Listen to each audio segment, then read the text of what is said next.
Welcome to के S tutorial students. आज हम पढ़ेंगे लीनियर मैग्नीफिकेशन। सबसे पहले लीनियर मैग्नीफिकेशन होती क्या है। अगर लीनियर मैग्नीफिकेशन की बात करें वो हमें बताता है कि रेशियो हाइट ऑफ इमेज और हाइट ऑफ ऑब्जेक्ट कि हमारा हाइट ऑफ इमेज कितनी है उसका रेशियो बताएगा उस with respect to the height of object के। ठीक है, अगर हम ले रहे हैं हमारे पास जैसे हाइट ऑफ इमेज को हम रिप्रेजेंट कर रहे हैं किसी H2 से और हाइट ऑफ ऑब्जेक्ट को रिप्रेजेंट कर रहे हैं किसी H1 से। और यहाँ पे हमारे पास तीन केस आएंगे। अगर इमेज हमारे पे मैग्नीफाइड होगी तब अलग डिफरेंट केस होगा। अगर इमेज हमारे पास बराबर आएगी किसके साइज ऑफ ऑब्जेक्ट के तब हमारे पास अगले मैग्नीफिकेशन आएगी, डिफरेंट मैग्नीफिकेशन होगी। और अगर हमारे पास इमेज हाईली रिड्यूस्ड होगी मतलब कि हाईली डिमिनिश्ड होगी तब हमारे पास डिफरेंट आएगा लीनियर मैग्नीफिकेशन। हमारे पास ये तीन केस हो गए। तो हम सबसे पहले एक फर्स्ट केस स्टार्ट करते हैं जिसमें हमारे पास इमेज लेते हैं हम हाईली एनलार्ज और हाईली मैग्नीफाइड। ठीक है,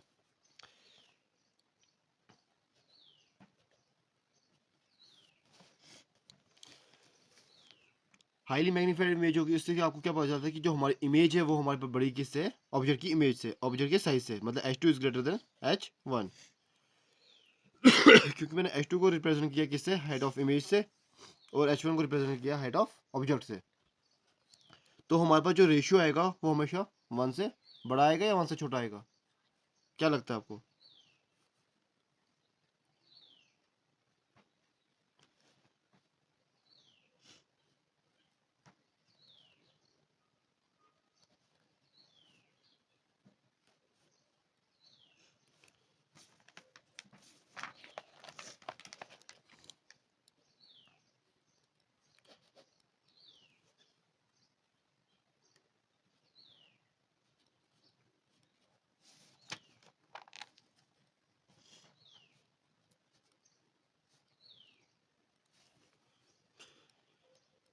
अभी ये हमने सेकंड केस लिया जिसमें इमेज और साइज का और ऑब्जेक्ट का दोनों का सेम है, मतलब H2 equal to H1।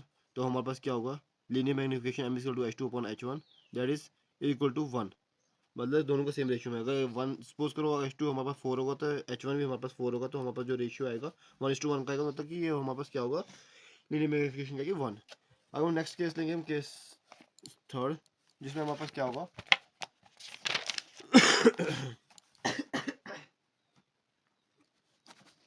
Case third में हम क्या लेंगे जिसमें हमारे पास जो हाइट ऑफ इमेज होगी वो छोटी होगी और हाइट ऑफ ऑब्जेक्ट बड़ा होगा। ठीक है, तो लीनियर में मतलब ये H1 से हम यहाँ पर लिख दिया, तो मैं हाइट ऑफ ऑब्जेक्ट उसको height of image M equal to H2 upon H1।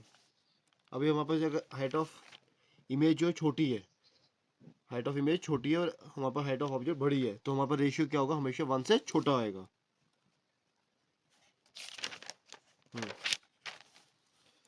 मतलब linear magnification is equal two is always smaller than 1।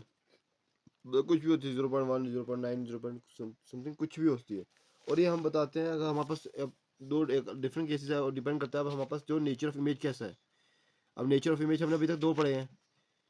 Concave mirror की जो बात करते हैं वहाँ पे हमारे पास दो ही अभी तक हमें केस पढ़े हैं नेचर के। एक तो real and inverted, maximum cases में क्या होता है कि हमारे पास इमेज हमेशा रियल एंड इन्वर्टेड बनती है। बट सिर्फ एक केस है जिसमें फोकस और पोल के बीच में अगर हमारे पास ऑब्जेक्ट होता है, हमारे पास जो मिरर इमेज बनती है वो हमारी बनती है वर्चुअल इमेज, मतलब कि बिहाइंड द मिरर।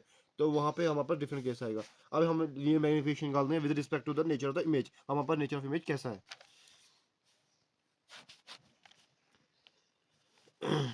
अब हमारे पास फर्स्ट केस हमारे पास है रियल एंड इन्वर्टेड इमेज।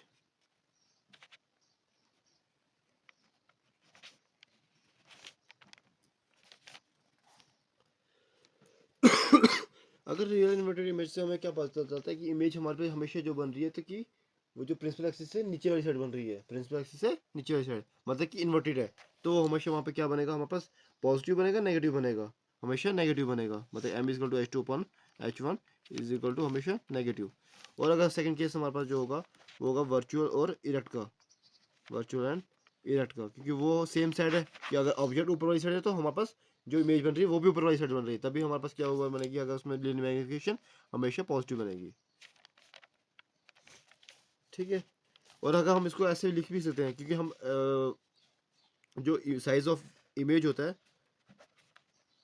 उसको हम डिनोट करते हैं V से, और साइज ऑफ ऑब्जेक्ट को डिनोट करते हैं U से।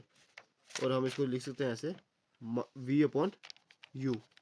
अगर हमारे पास पॉजिटिव होगा तो वी अपॉन यू पॉजिटिव में आएगा, अगर नेगेटिव होगा माइनस वी अपॉन यू आएगा। ठीक है, चलो आज फिर यहीं पे कंक्लूड करते हैं हम टॉपिक।